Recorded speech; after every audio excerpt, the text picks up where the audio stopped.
Hi, everyone. Welcome. I'm Jessica Pressman. I'm an associate professor in the Department of English and Comparative Literature, and I'm the director of the Digital Humanities Initiative. Welcome to the Digital Humanities Center. I am thrilled today for this event. We welcome back to campus Professors Emeriti Larry McCaffery and Sinda Gregory, who serve the Department of English and Comparative Literature. And they left their imprint on this institution and on the legacy of literary history more broadly. And it's actually that legacy that we're honoring here today. The Larry McCaffery Archives just opened in special collections, and these are a treasure trove of the history of postmodern literature and the genre of the literary interview. And I know this summer I'm going to be in there, so you'll find me exploring those archives. In honor of the McCaffery Archives opening, we get to welcome Mark Danielewski to campus.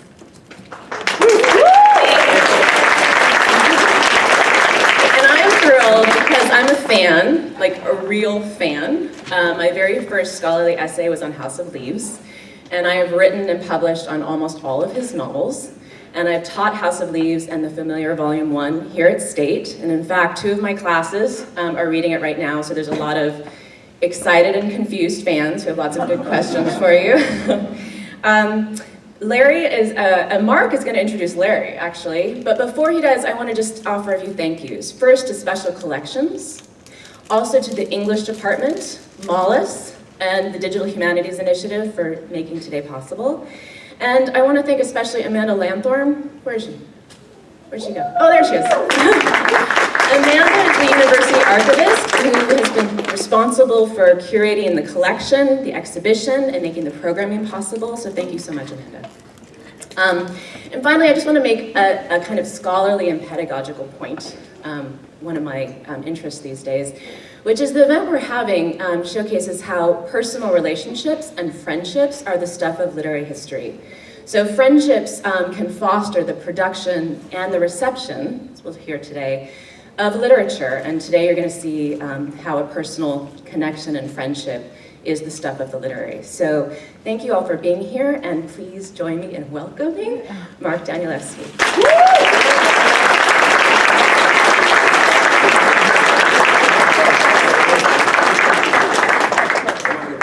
You can sit over here, right, Pam? That Yes. way Sinda and I can draw. Yeah, that's good. Slide here. We probably need to turn it on. I think we can handle turning on the mic. We're here. All right, so I have known Larry and Sinda for nearly 20 years. I have been to their desert. They are welcome at my home. I have been to Larry's classes.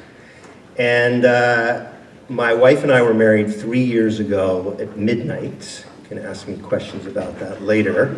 But Larry and Sinda were there to raise a glass and share their light.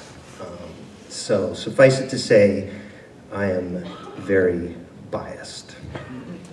Now, it's true that I'm here because of that friendship. But regardless of that friendship, I would be here to celebrate the Larry McCaffery Archive. Because as is true with all good archives understand that it's not the narrative itself that matters. It's how we engage that narrative. So of course, one of the instincts that we all have when it comes to, say, a piece by Larry, and I'm referring to a very specific piece, which is volume 44 of Critique, Contemporary Studies in American Fiction, that exists in this archive, which contains on page 99 through 135 an interview called Haunted House between myself, Larry, and Sinda. And you can find that in the archive. Now, the temptation is that we can just jump online, do some searching, and find that piece. And you probably will. But you must do it with some peril, because there are many versions out there, and many of them are incomplete. The trouble is also, if you do manage to find the complete version, it will still be divorced from the context of those pages. the dialogues between other books and other authors that are going on, right?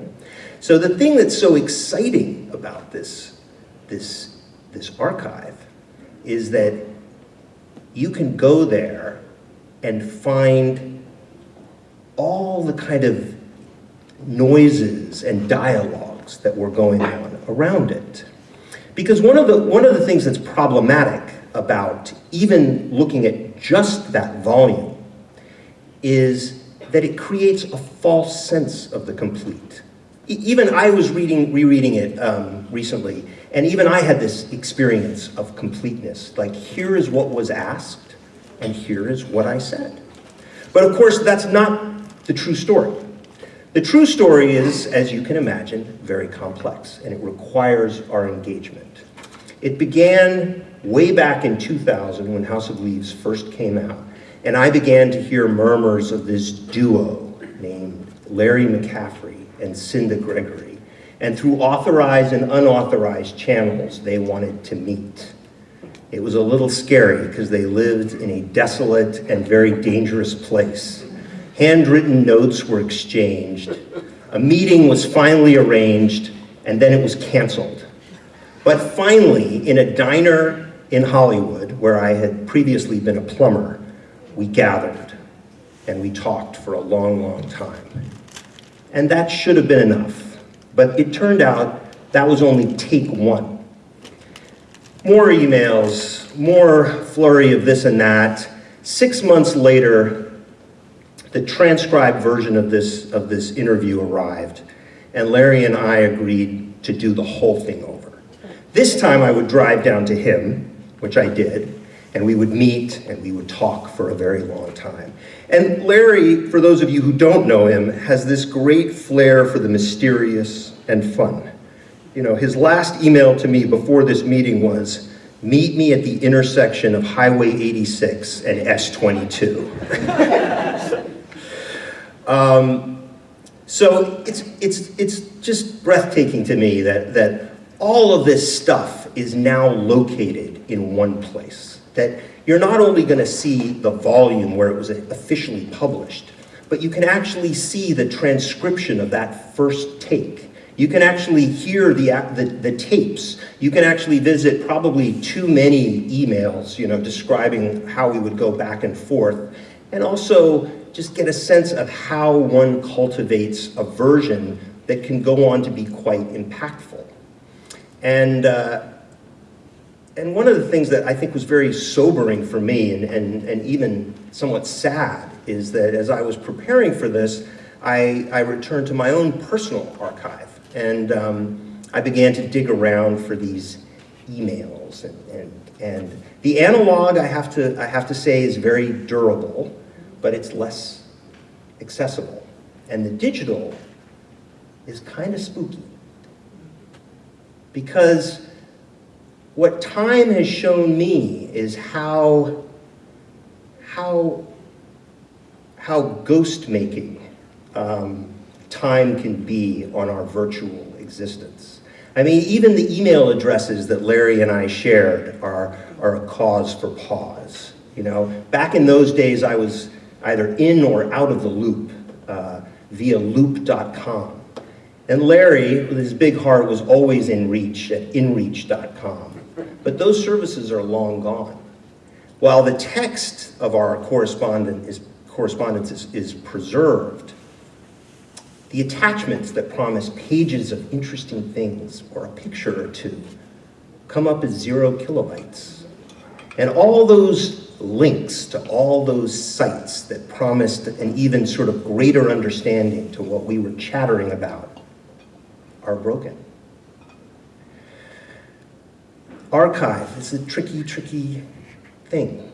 If we look just at the words by way of Latin and Greek, we come to government, documents. Begins to settle a little with to rule, regere, which means to straighten out, and order. But perhaps a valuable, beneficial pun here would be the word arc. Arc comes down by way of Latin and Greek to chest, to defend, to hold. We know it a number of ways, but probably the most recognized is Noah's Ark. Well, governments repeatedly demonstrate for us in their flailings and failings that it is not enough to just rule. It is not enough to store. Noah understood it a little better. We have to care. Because Noah wasn't just tending the past, he was tending the future. Quite literally, he had to make sure that he kept the future alive. So, in the spirit of a conversation that we started 20 years ago, take one, take two, Larry, Sinda, and I decided that we would do take three. And it is in the spirit of Noah's Ark, perhaps a little more modest, perhaps, that I would like to invite up here the amazing Sinda Gregory and the inestimable Larry McCaffery. Please, let's give him a hand.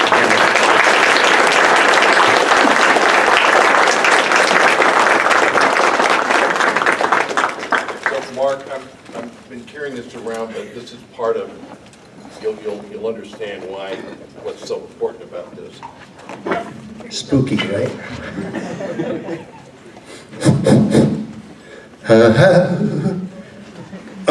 I want to begin by talking about my shirt. Those of you that know me, this may be the first time you've seen me in something other than a Hawaiian shirt, and this is a shirt from Norway. And I spent the last 2 years immersed in Norway. We took a 2-month trip up there. So the point is, professors like fiction have got to evolve. And this leads me to the interview that we did with Mark Danielewski, and I don't know why I'm standing up here, but maybe I'll, yeah.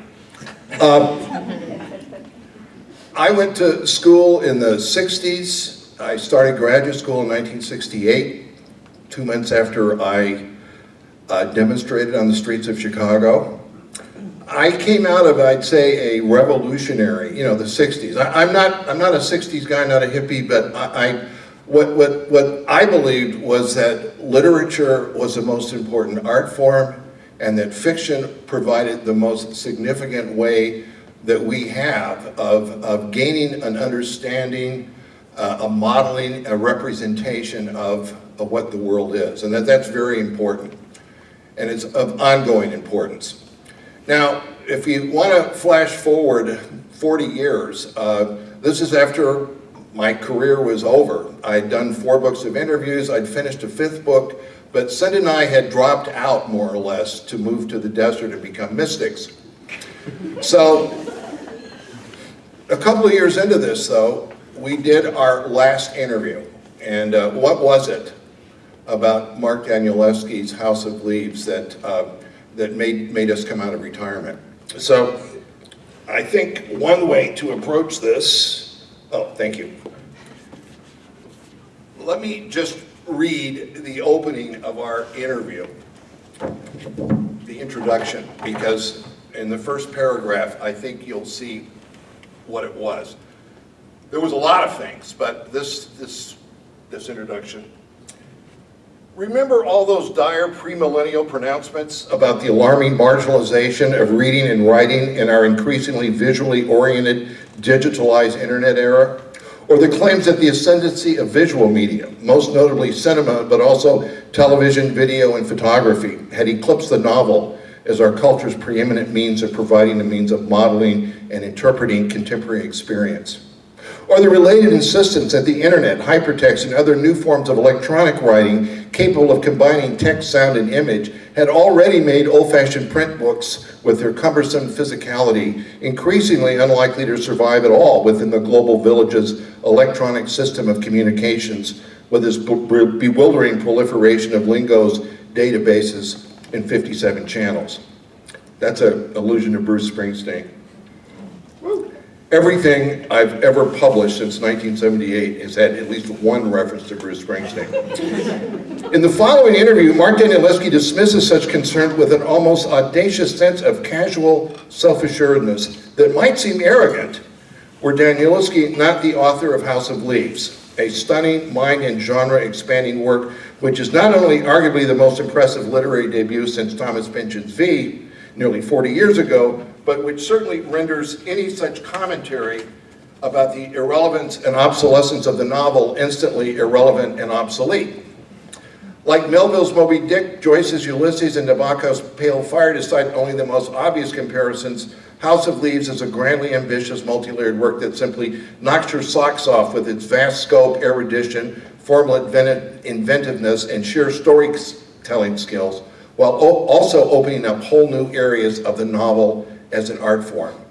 And I'm going to stop right there, because that last part was the most important. That what it suggested that the novel wasn't dead, that there was new possibilities there. Now I'm now going to turn it over to Sinda to conclude from our introduction. Whoops, Larry. Oops. All right, don't strangle me. It seems to us that House of Leaves is likely to have a major impact on the current generation of American authors.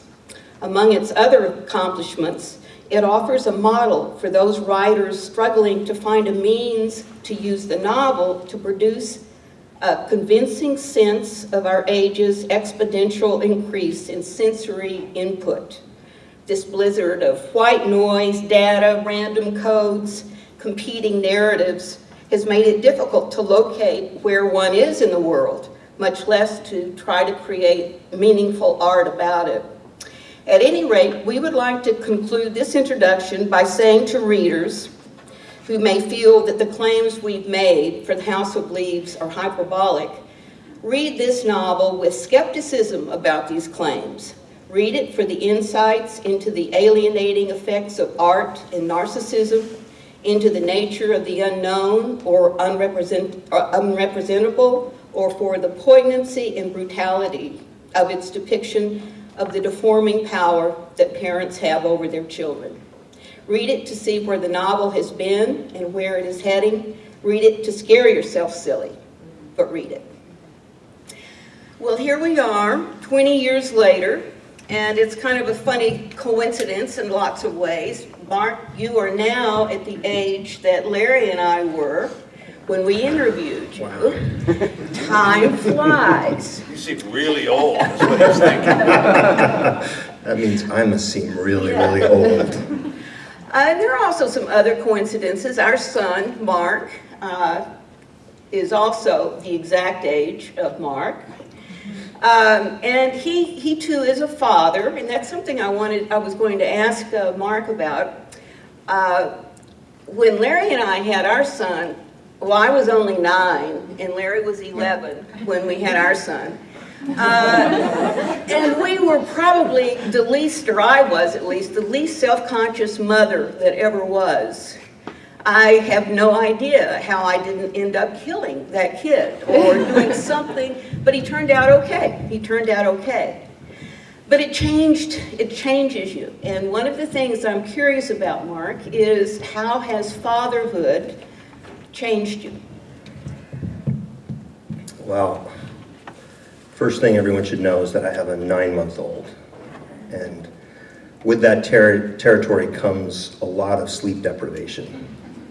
Sleep deprivation to the point that you really don't know what's going on. You have blackout moments. And so I would just like everyone to know that right now is a blackout moment.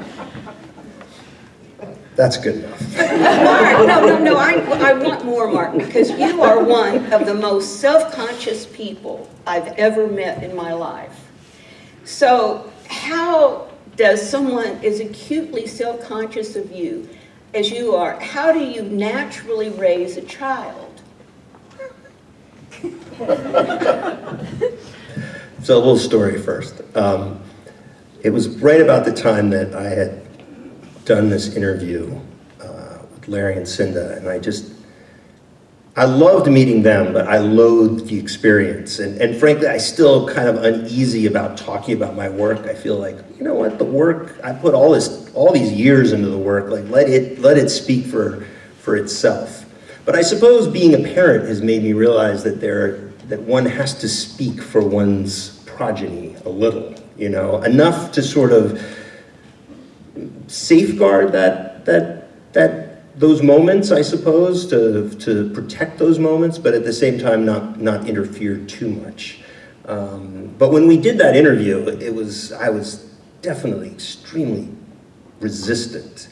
And about that time, I was in New York City, and I was invited to have dinner with Susan Sontag. And this was a big deal for me. I mean, I was starstruck. And I figured we'd meet at a restaurant, but no, she wanted to meet me at her home. And she lived in a penthouse, and she gave me very, specific directions. I arrived well into dark, and I remember taking the elevator up to the penthouse, and the elevator door opened, and I sort of peered to the right down the hallway, and I heard a voice to my left say, "Isn't it funny?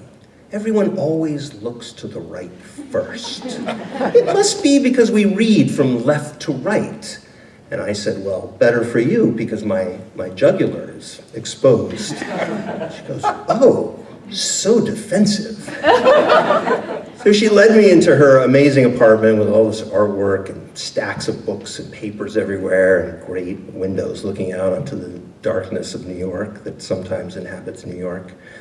And we went to the kitchen where she had a small wooden table, and she got out a bottle of peppered vodka, and she found that she couldn't open it, so would I, and I said, "Gladly, because, I don't want you to bludgeon me with this bottle." And she said, "So defensive."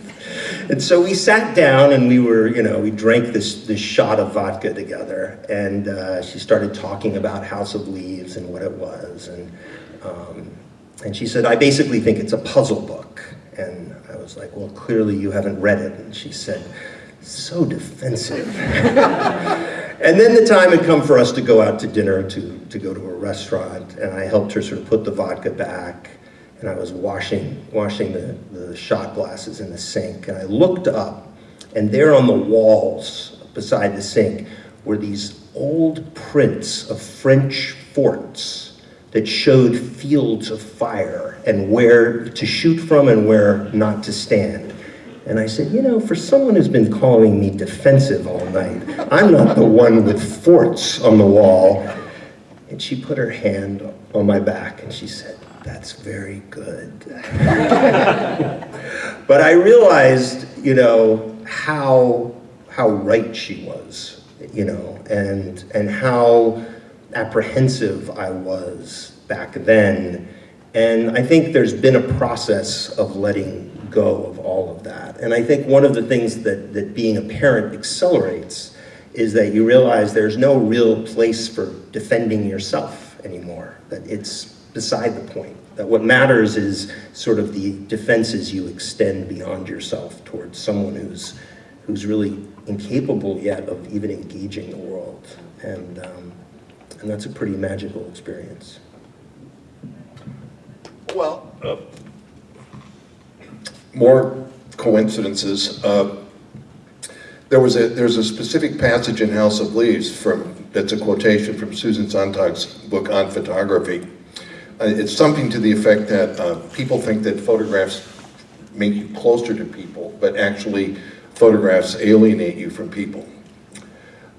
And Susan Sontag was, without a doubt, the single most important influence on me when I was in graduate school, and undergraduate for that matter. So if you haven't read Susan Sontag, and one of the very first essay I wrote was an essay about one of her novels, Death Kit, but her criticism was absolutely mind-blowing, and it opened me up to, most importantly of all, her essays about film. I can still remember essay about Persona, about Bergman's Persona. Anyway, I've got other anecdotes about Sontag, but we've got to move on here. In the original version of the interview, the first take, we were driving up there. I think this is actually in the lightly edited version of the first interview. The question I had there was, I mentioned to Sinda as we were driving up here, I was looking through interviews, everything I could come up with, and I found an interview somebody asked you about the novel, how House of Leaves had evolved, and you said that its real origins had to do with the time you stubbed your toe. But this was one of those topics that Mark refused to talk about. And yes, he was a little defensive, but I respected that. That is, if you're ever going to do interviews, don't ask the writer what something means. Please, don't do that. That's an insult, really. Anyway, we weren't able to get Mark to say anything other than, by the way, if you look up in the index in House of Leaves, yes, toe is there. But, so Mark, what about the toe?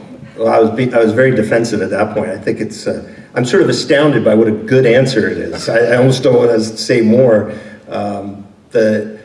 You know what, I'll say this because it's been discussed, I think, a great deal on the forums or online, you know, that there is this element of sort of the language of the body that moves throughout House of Leaves, and, you know, whether it's the gut or, in particular, the toe. And, you know, one of the things that it establishes, at least within sort of the system that is House of Leaves, is that first letters could be very important in creating words, right? So, you know, I think it's kind of fun to sort of parse what I was actually thinking, because I was being very flippant at that point. I was being very defensive. But at the same time, I think the real awakening for me in House of Leaves was an understanding of how we can comprehend the world. And it was a real first moment. I mean, it took 10 years to come to, of understanding that apprehension is almost impossible. So, you know, a simple, like a word like toe has been aligned, I won't authorize it, but with the theory of everything, right? And so if one were to stub one's toe on the theory of everything, it's basically to step away from that idea, that the struggle to kind of encapsulate everything is a tremendous vanity. And I think, speaking more seriously to the book, I think what made the book possible was kind of an experience again and again with a kind of humiliation, a kind of failure of strength, a kind of collapse that went on and on as at each time sort of I attempted to arrange it in a way that would kind of reflect the world. And what was strange, and it kind of links back to Parenthood, is that, and authors, and even if you're writing papers, you'll understand what this means, what it ultimately collapses into are the characters themselves. So that you let go of yourself, you let go of your ego, of your sense of what matters, and suddenly it becomes, who really is Johnny? Who is Pelafino? Who is Zampano? You know, and it's suddenly their universe that matters the most. And suddenly you don't need a theory of everything. You just need an understanding and a compassion for those characters who will bring to life this tiny moment that you are spending all of your time to incarnate and let go of. Cindy? I was going to see if you could talk a little bit about your relationship to the reader. I remember one of the things that struck me so strongly about in our first interviews and our first conversations was I'd never met a writer who seemed as concerned and as respectful of the reader as you are. And I know through these years that you've worked closely on the internet, you've got forums, you've got all of these people that you're constantly getting interaction with, and it's so different from the idea of the author that is in this closed room that never goes anywhere. So has your relation, do you still feel as strongly about, do you still consider the reader as much as you did when you began writing? Oh, absolutely. I mean, it's kind of what I said a little in the introduction of just how important the dialogues of other authors, other books, other readers, just how important that conversation is. And I mean, I was certainly lucky. Everyone in this room is lucky. Like, we live in a time where that conversation can be more easily facilitated. I mean, House of Leaves sort of came online as the internet was coming online. There's a wonderful little bit in the New York Times right now that shows kind of like the dark map of the world starting to glow as the years move from what was it, 1988 all the way to the present. And so you could sort of see at that time when the writing started, it was pretty much dark, and then it was slowly coming to life. And so suddenly there was a way to kind of have that conversation with readers. But one of the things, a common question that I get is, I think every author gets, is where do you get your inspiration? And it's the wrong question. You don't have to look for inspiration. It's everywhere. The problem is how do you filter out your inspiration? Because if you are going to respond to all the inspiration that is present right now, we would all be fried like a fuse. There is so much going on. So it's really a question of how do you filter that moment? And one of the things that other readers help is they kind of begin to wrestle as well with the subjects that matter to you. They help sort of focus it. So it's not, you don't ultimately get distracted into a trillion different pieces and places and just melt your circuit boards, but you can kind of begin to kind of, fire together down a specific path. So, yeah, I mean, I think it's kind of a wonderful way to keep that alive. But I think one of the things that is important, as much as I was just talking about the internet, is it's also important to cultivate those conversations that are offline, because there's also a different way of kind of experiencing those books. And so even today, as we're gathered, even though this is going to be streamed and whatnot, it's like there is an opportunity as we're here together to have a conversation, especially at the end of this, that is going to be just slightly richer. There's going to be more bandwidth than anything that might have been fired off on Twitter or a comment on Instagram. And so let's get there. So I'm going to sort of follow up on this. In both the earlier version of the interview, we talked quite a lot about this whole issue of the reader. And a couple of things struck me when, again, from the very first time, is that Mark had such confidence in the reader. I mean, imagine, who's going to read House of Leaves? How do you pitch that? Given where we were in 2000, what was the likelihood that a commercial publisher was going to publish a book like this? And Mark he talked quite a lot about, they're not going to have any problem because they've grown up parallel processing and so forth and so on. But there was something else that he mentioned that maybe is more specifically about House of Leaves. As you read House of Leaves, if you get into it enough, and you need to go through it at least twice or three times, you begin to realize that you've got a character like Johnny assembling the Zampano manuscript, and I'm sorry mispronouncing that, Mark. I think Fellini would have said, can I just say something? This is a classic Mark moment. So, somewhere in the interview, I'm saying yes, you're in the presence of someone who has classic Mark moments. Yeah, well, this was a classic Mark moment. So we're fiddling around, we're looking for something, and I, as an aside, say, hey, by the way, how do you say Zampano's name? And Mark sort of laughs, he says, well, an American would say, just like you did, Zampano. And then Sinda says, but what about somebody from Italy? And Mark said, Fellini sure of hell would have pronounced it Zampano. Am I saying it right? Zampano. All right, that's all he said. So several months later, my friend Raymond Fetterman says, who was very jealous about Mark's work, Mark said, Raymond, I was talking about the book and mentioned Zampano, and he said, oh, that's the character in Lustrada. That's the character Anthony Quinn played. So it was like, whoa, I hadn't thought of that. I didn't realize that was the reference. And then I watched the movie a bunch of times, and then I went off on a months-long thing about Zampano. But Mark didn't mention it, though. All he said was Zampano, Fellini sure of hell would have said. So that really impressed me about Mark. Okay, that's an aside. Okay, let's go back to the question about the reader. I just love the image of Larry going on a Fellini bender. We call it binge now, Mark.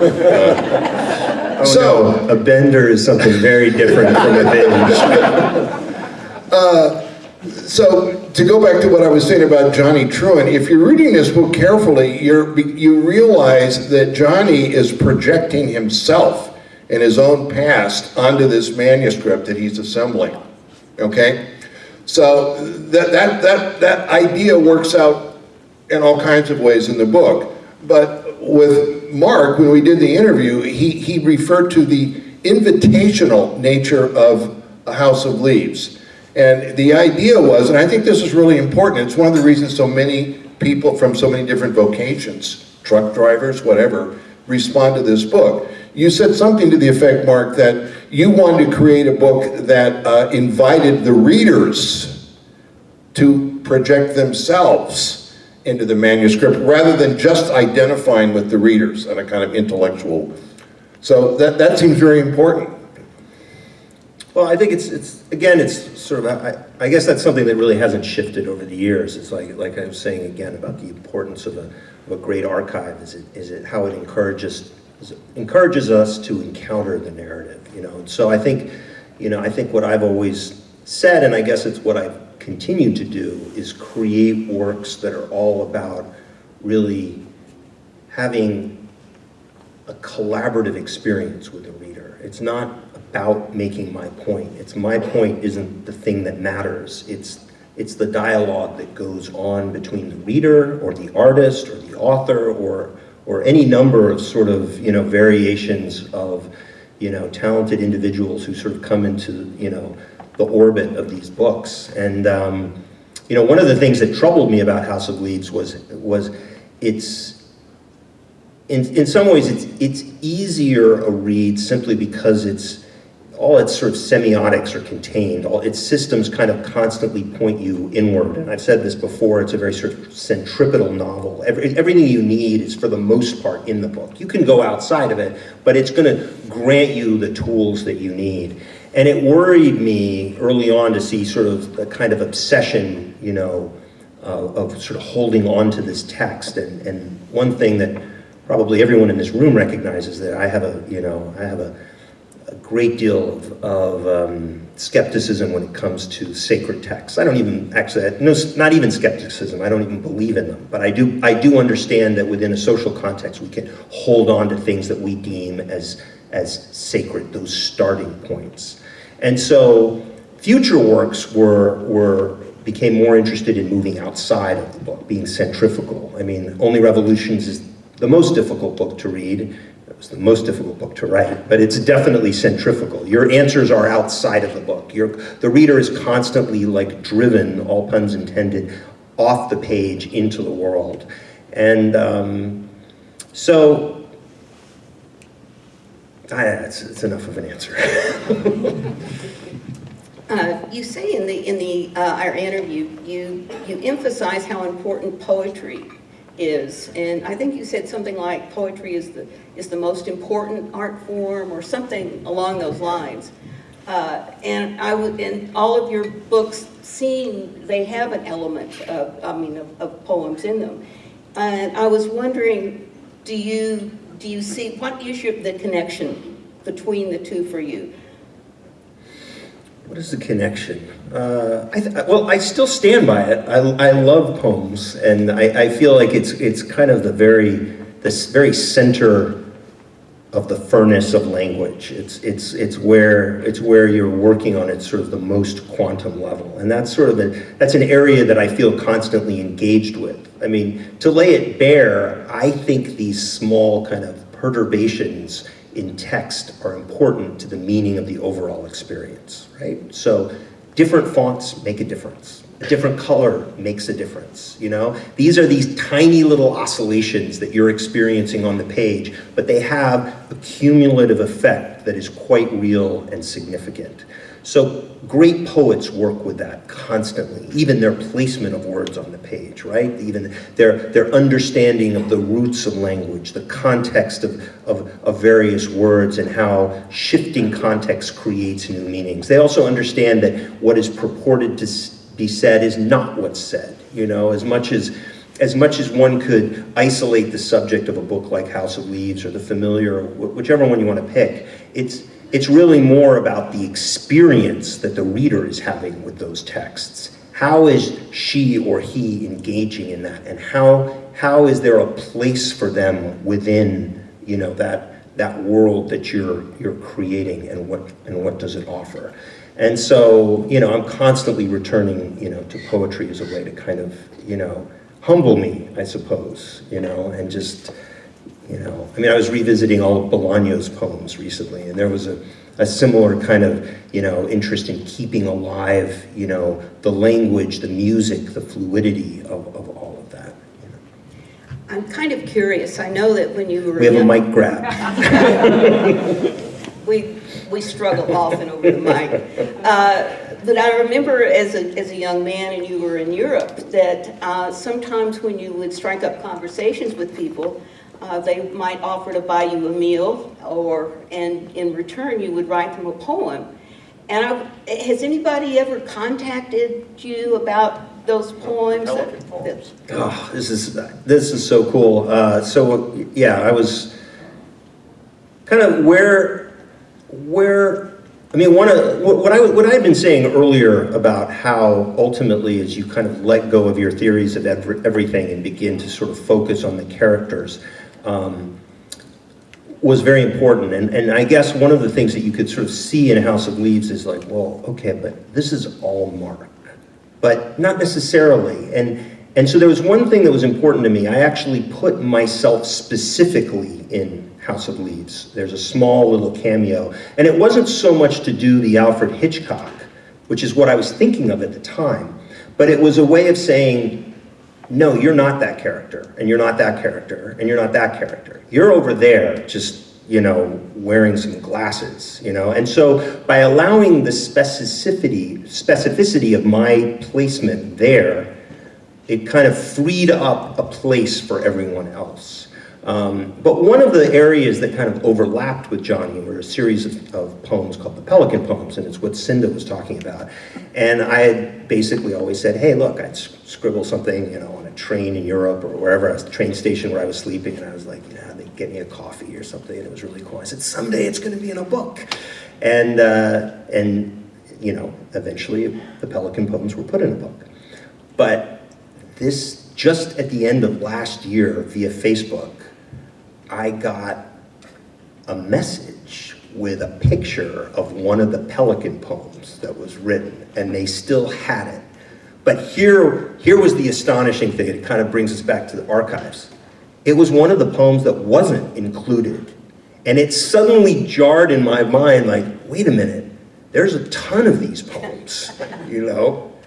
So who knows, maybe I'll do the extended version of the Pelican Poems someday. So remember, when some guy in a train gives you a poem or a story, Run the other way.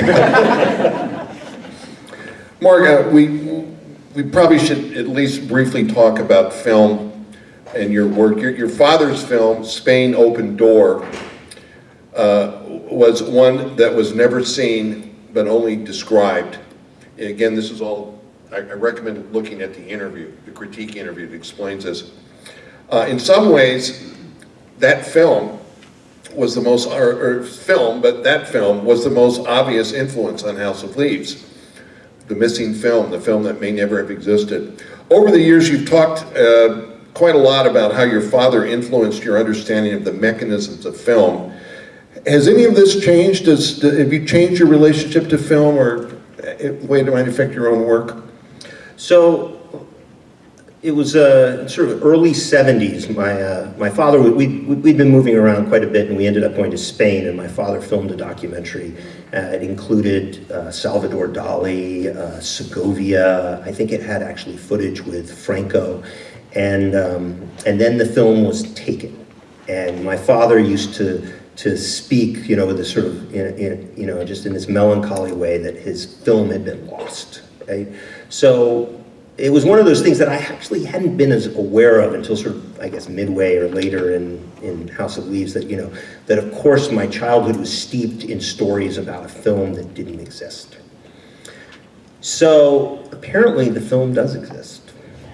I was recently contacted by two guys who were living in Madrid, and they had overheard me giving an interview and responding in a similar way as I just did in, over the Spanish airways, and they had decided that they were going to find the film. So Spain Open Door exists. Now, I don't know what form it's in. I don't know if it's the cut that my father would have approved. I don't know if it's been manipulated for propaganda to, frame the way Franco was. And there's no way to look at it and show my father and say, is this what you intended, to bring up all the thorny issues that surround intentionality. The other little quirk right now is that the filmmakers basically are not allowing me to see the film unless I participate in their film. So at this point, I'm really not keen on doing reality television or something, so I may never get to see the film, but it's out there, and who knows. And I think one of the things it brings up is that I have spoken at length over the years about how my father would discuss film in a very sort of specific, almost grammatical way, about how a scene was shot and how it was framed and what the politics of color or angles are, et cetera, et cetera. And often it's been with this backdrop of missing films, of films that he didn't make. But I have had an experience, and I was thinking about this, especially as I was reviewing everything that Larry and I had discussed over the years, which is that, of course, my father did leave some films behind, right? And it made me realize that my experience with film wasn't purely intellectual. And so there was a little film that we made called How to Make Daddy Fly. Now, it culminated with a scene of my father jumping up and down on top of a bed with a white rat in the middle. Now, don't ask me how that fits into anything. It doesn't fit into this story. But what preceded it was sort of this interesting little thing, and I realized that my father one summer was teaching me how to make a film. He bought like a little hand crank editing bay, with a little screen, a little light, and a little splicer that used Scotch tape. And we went to my grandparents' place, which was outside of Philadelphia. And I remember one day he put me and my sister in a red toy wagon. And he had my mom sort of dragging the wagon. And then he ran into frame and he dragged it. And so he had the tripod. And I was like, I don't understand this, And then the next day, he had a picture of my grandmother sort of throwing us out of the house. So it was already out of sequence, right? And then there was a dog that I was terrified of that lived nearby, and it was a German Shepherd. His name was Rommel. And so my dad flagged down the woman who owned Rommel, and he said, yeah, can you just get your dog to sit, and we'll put the camera here, and you call Rommel, and Rommel will come running towards the camera, right? And so I was terrified, clinging to tripod and dad. Dog just ran by, didn't, care about me. And I had no idea what was going on. And then I think I forgot about it. And then a month later, the film was developed. Dad brought it in, and he began to cut it all together. And so here was the family getting thrown out of the house. And then suddenly the big dog was chasing us, and then you'd cut to the kids and the mom and dad pulling the red wagon, and you'd cut to the dog, and wow, that's how films were made. So I had this kind of tactile, tangible experience with film, right? Now that's a pretty boring story, really, and I hope I've been able to animate it some. But it gets better. I'm going to tell you a ghost story. And it's a real ghost story. So some years ago, I get a call. There's a guy who knew my dad in the war. I was like, oh, he'd been in the camp with my dad. I was like, oh. And he lived in Palo Alto. And I won't tell you his name because I don't know if he wants to be known. But one rainy morning, I left LA and I drove up to interview this guy. So it turns out that my dad, who was about 18 when the war started in Poland, when the Germans invaded, had fallen in love with this older woman who had 2 kids, whose husband had basically been taken away, I think. We don't know what happened to him. And they were together throughout the war. It was my father at 18, this older woman, and these 2 kids. And they were in Warsaw during the Warsaw Insurrection. And if you've seen The Pianist, you know what that city finally looked like 200,000 dead, the thing leveled. And they were captured, and they were put on a train. And this is where it gets, we're not sure of any of this. All these stories kind of vibrate in sort of a, whatever, quantum foam. But they were supposedly heading for a death camp. It may well have been Auschwitz. It was likely it was Dachau. And then one late night, as the train was on, apparently this woman, savior that she was, managed to bargain with some jewelry that she'd hidden with one of the guards, and they escaped into the countryside. But now they're in a hostile country, and they have nowhere to hide, right? So they have to figure out a way to get captured that doesn't send them to a death camp. And they managed to get put in a camp that was close to the border. And it was there that my father, survived with these 3 other people. And they lived on turnips. My father would occasionally point to pictures of survivors who weighed like 90 pounds. He said, maybe that's me. He's constantly kind of looking for himself. And word started to spread that the Americans were getting closer and closer. And the fear was that the Nazis were going to execute everyone in the camp. And so my father and this woman said, we've got to escape. We've got to get out. Now, because it wasn't a death camp, they sort of had some lax rules about, like, you could plant a garden. Part of it was that it kept them alive. They could plant turnips and whatnot just outside. So they began to make these preparations and compromise the fence and, whatever the details are. And then they decided the night had come. So are you with me? Are you leaping a little ahead? They snuck under the fence. They grabbed the 2 kids, and they made it to the edge of the forest. Because, of course, the big problem was, how are we going to get away far enough? We can't carry the kids all the way. And they had found a little toy red wagon. And they put the kids in the wagon. And they took it as far as they could, which ended up being a small little town, and that was deserted, and they hid in the basement. And in the morning, they heard thunder. And they were terrified because they'd never heard anything that loud. And my father crept up, and the woman crept up, and they looked out, and the American tanks were rolling through. And by the time they got out, they were on the Allied side of the lines. Good storyteller, huh?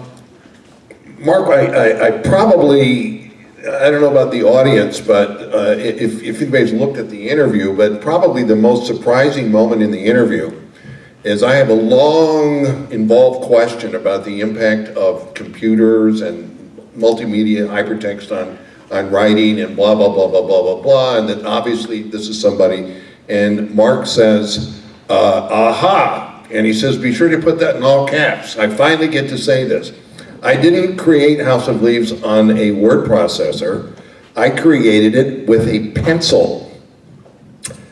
So, very interesting. So I'm wondering, do you still use a pencil as you're writing? So, and he goes on and talks quite a bit about what a big advantage a pencil is over a word processor for all of you would-be writers. But Mark, has that still changed? You still find the flexibility of the...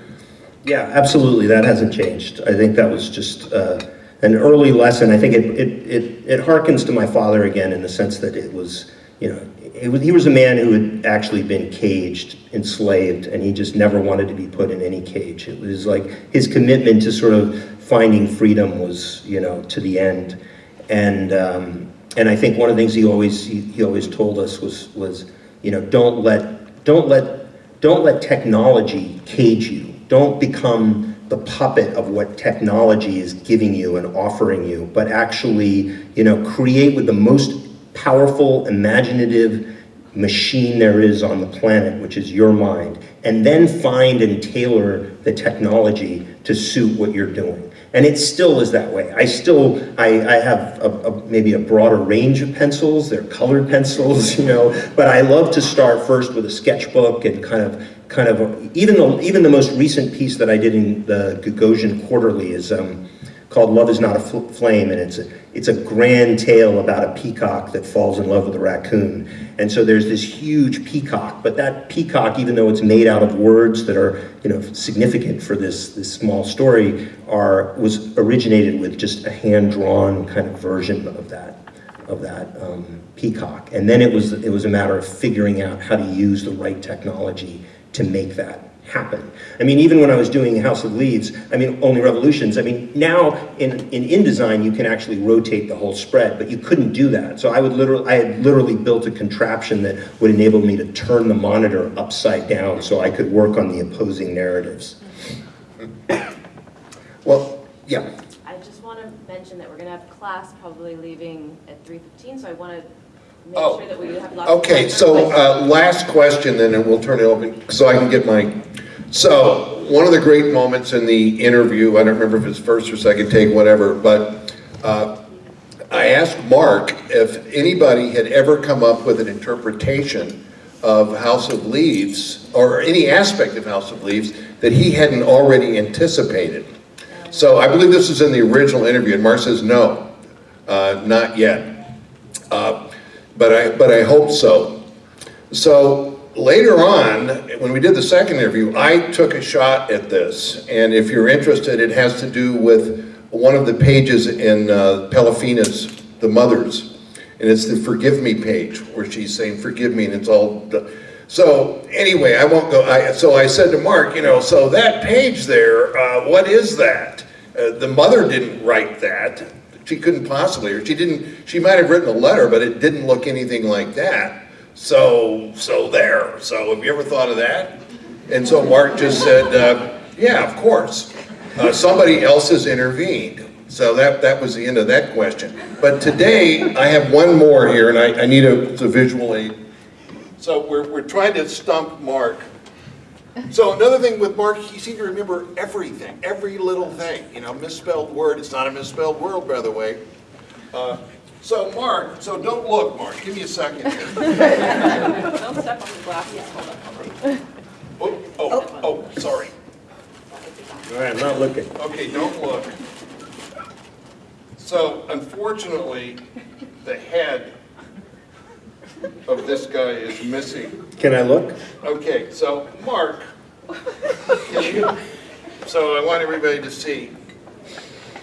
This was a bobblehead.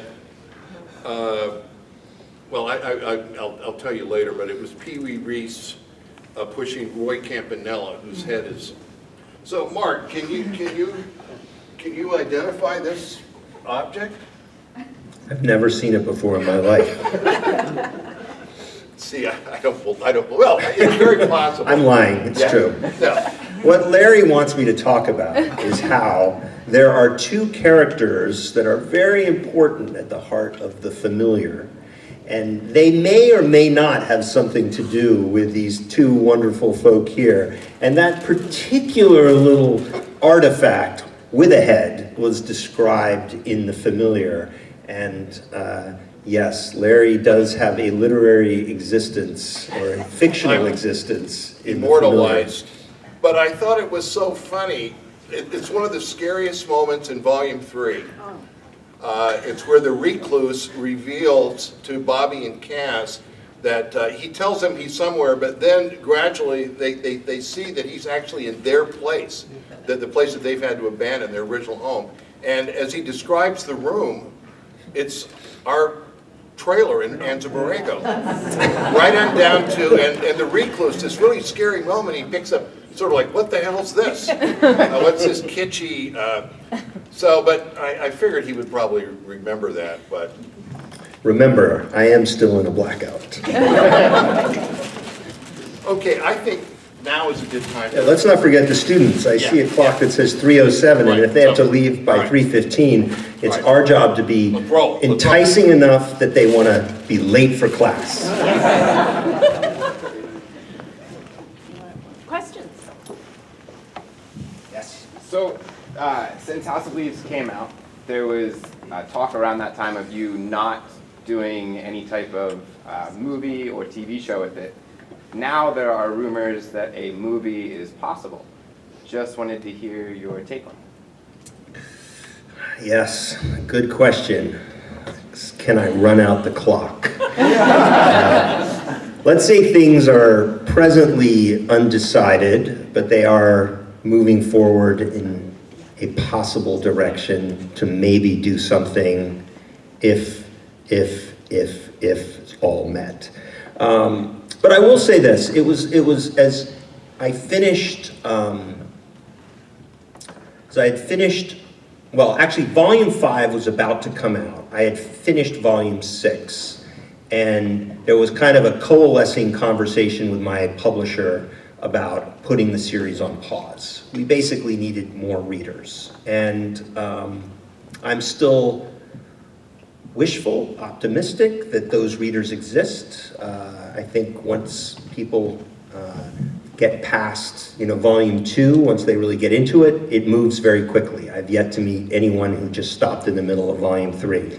Then once you're in it, you figured it out, you've internalized its dynamics, you have a great reading experience. And I think we've seen that sort of play out. And so I would very much like to continue, but I also realize that if I were to trust my fate to the metrics that Facebook provides or Twitter provides, I will die an agonizing death. So I have to move outside of those bubbles and sort of contemplate other ways. But I was in Manila for a literary conference, and it was at that moment that it was pretty clear that we were going to pause the series for a little while.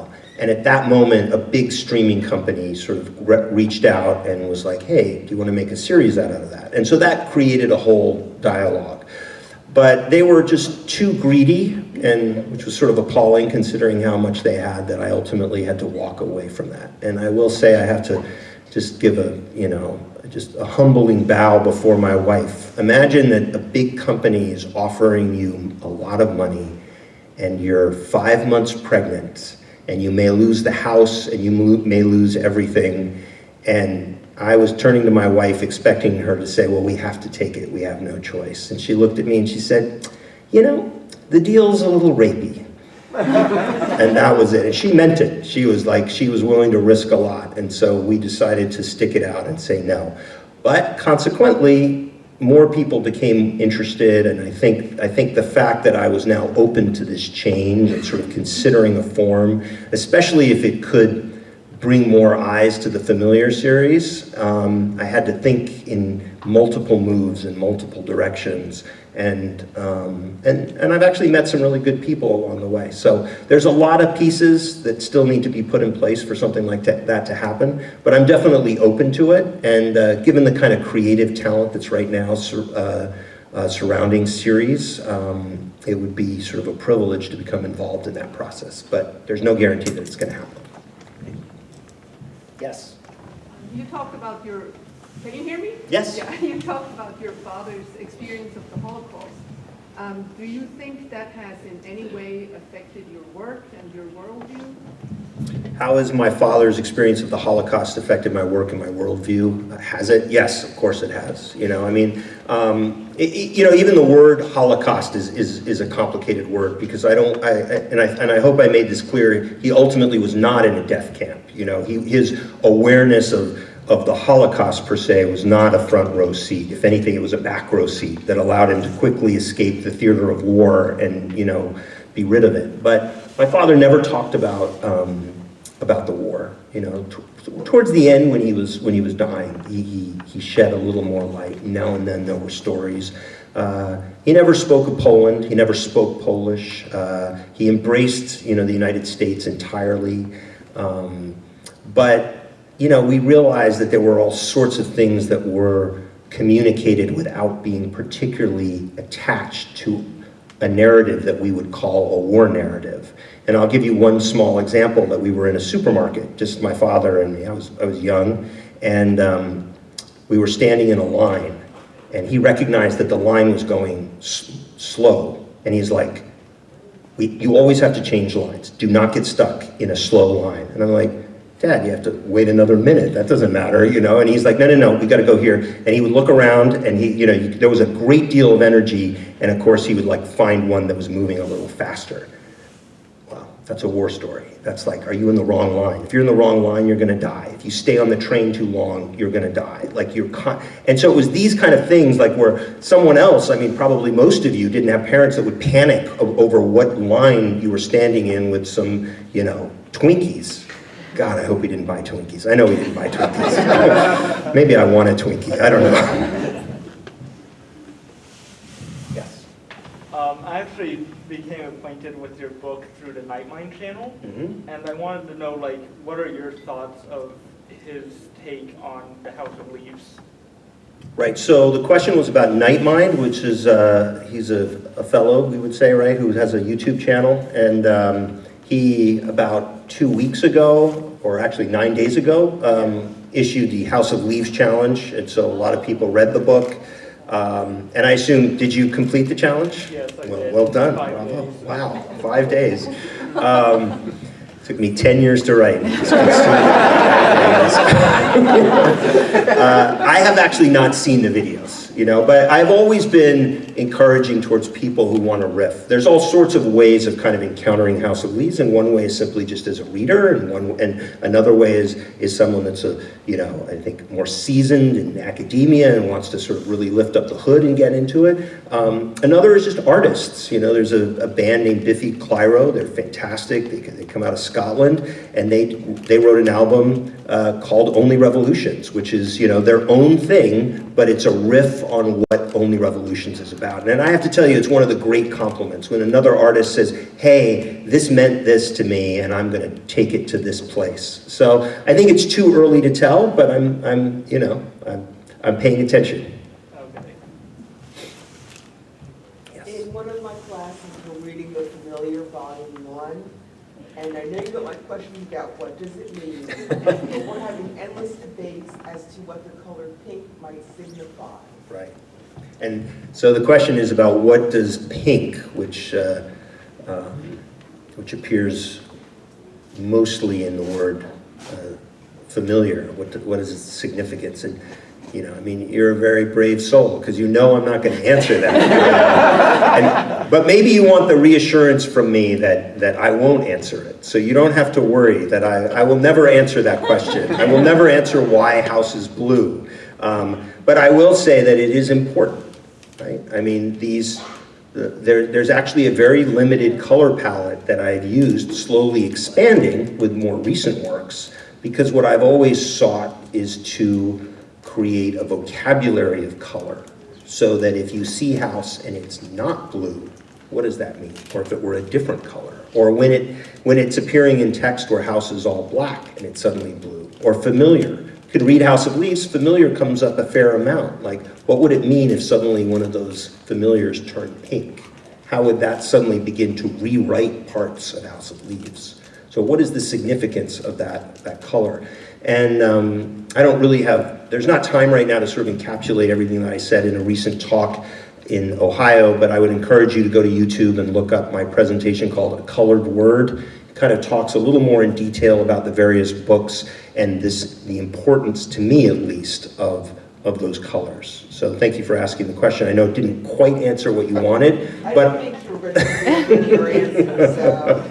But it's an important discussion to have, and and when you begin to look at what a colored word means, then you begin to look at this strange black and white world that doesn't have to be necessary. Like, why is text all black and white? Why do we persist in that? One little anecdote, which is in A Colored Word, this presentation, is that I did a preface for Gaston Bachelard's book, Poetics of Space. And it was black and white, so house was in gray. But the cover was colored, right? So you could do anything you want. And they put my bio there, said author of House of Leaves. And I requested that house be blue. And the response was, maybe your readers get this, but everyone else would look at it they would look at it as if it were a typo. Now, that has a real political consequence for me, which you can hear in the talk, But imagine that in the day and age that we live, and someone says, no, I'm not going to let you have your house be a different color. It has to be this way, black or white. There are problems there. And I believe that these tiny little shifts in the way we even encounter a story that has nothing to do with race or gender or how we present or identify can begin to open up that conversation more in our society.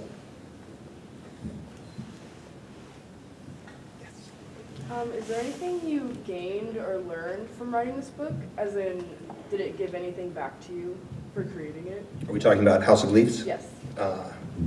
I think so much. I mean, I think, you know, the fact that I was just fortunate enough to end up in a dialogue with readers that has gone on for, you know, over 2 decades. Well, depends how you look at that. But yeah, actually the online version would make it older than 2 decades. Yeah, incredibly fortunate. I mean, it's just, I mean, that's one of the things that I think about with everything I write, which is this enough? Is it worth the time that a reader is going to put into it? You know, is it worth more than your time? You know, it should be 4-fold, 5-fold, 10-fold worth your time. I mean, in some ways, as big as something is, there has to still be an enormous amount of compression. And I think that's true for everything that I've written. I mean, even The Familiar I worked on for 12 years, you know, and as long as those books may seem, and they're actually not that long, there's an enormous amount that's held in each volume. And that certainly is the case for House of Leaves. I mean, I will say this about House of Leaves. It's been, maybe because of an earlier question that was asked, I've actually been rereading House of Leaves. And it's kind of astonishing. I mean, it sounds like a really immodest thing to say, but I tell you, it comes from a place of great despair and depression. It's like looking at yourself as the athlete you used to be. I mean, there's a lot in my later work that I think is extraordinary. I think it's the best writing I've done. You know, you look at it in volume 4 or 5, you know, even the Love Is Not a Flame. But I look at that and I still see how much I was doing, and it works. And I'm not saying you have to like it. I'm not saying you have to think it's important. I'm not saying you have to think it's worth all these awards or worth being on a list. But I can see, as any sort of professional could see, what's happening there. And that in a way is very humbling. So in some ways it's giving back to me now by giving me a lesson in, like, I really am not who I once was.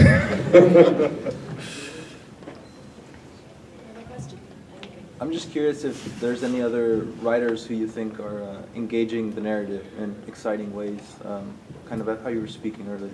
Oh gosh, great question. I mean, you know, but again, I think what I was getting at was how many authors talk between themselves, right? So how sort of the literature of our time is sort of engaging with past books and present books. But I've been reading, I just started Rachel Cusk's trilogy. Outline is just fantastic, and I can't wait to read the next 2.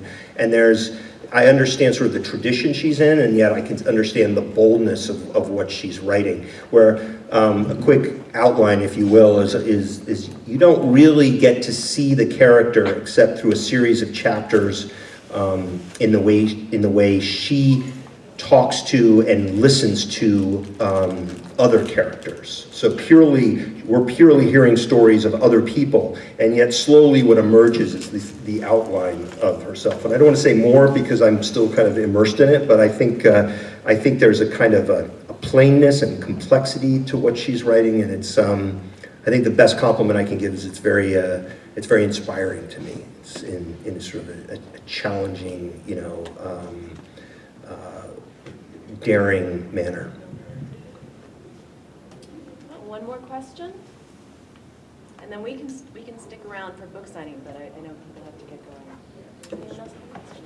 Oh yes, over here. All right, last question. So I always approach all of your work like graphic novels, and even comic books, which I really adore. And I was wondering, you know, in terms of the everything we're talking about in terms of the novel form and literary history, how's your attention, or the attention, been from the world of comics, graphic novels, and those kinds of artists in their approach to your work? And has there ever even been plans of maybe doing a more traditional graphic novel adaptation of any of your works? So the question concerned how graphic artists have engaged the book, and is there any interest in sort of, I guess, formalizing House of Leaves as a graphic novel, right? You know, it's interesting. If you'd asked me this question before I started sort of an intense rereading of the book, I would have said, sure, that sounds kind of interesting. It's pretty impossible, really. I mean, I think it is possible, but I would have to, as much as I thought about it as a movie or a TV series, I would have to give the same kind of thought to that. You know, the challenge is all in the unseen, right? And so I think a lot of graphic novels find eloquence in what is not shown and what is not said, is the movement between frames or pages, all that is suggested between those frames. But there is still something in House of Leaves about how one faces a constant darkness, a constant state of unseen that would be very, very hard to translate. I mean, I think it would take a certain gusto, I think, to be willing to print page after page of blackness. Like, you know, is there a publisher that would be willing to do that? Maybe. That would be fun, right? 100 pages of black. It's all a little different, each spread, you know, a tiny variation in black, maybe a hint of blue. It's a great conversation. It is. Yeah, it did. It did get me excited. Thank you. There we go. Giving back. Thank you all.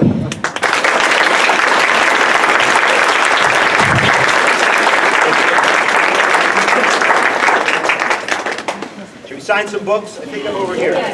Jared.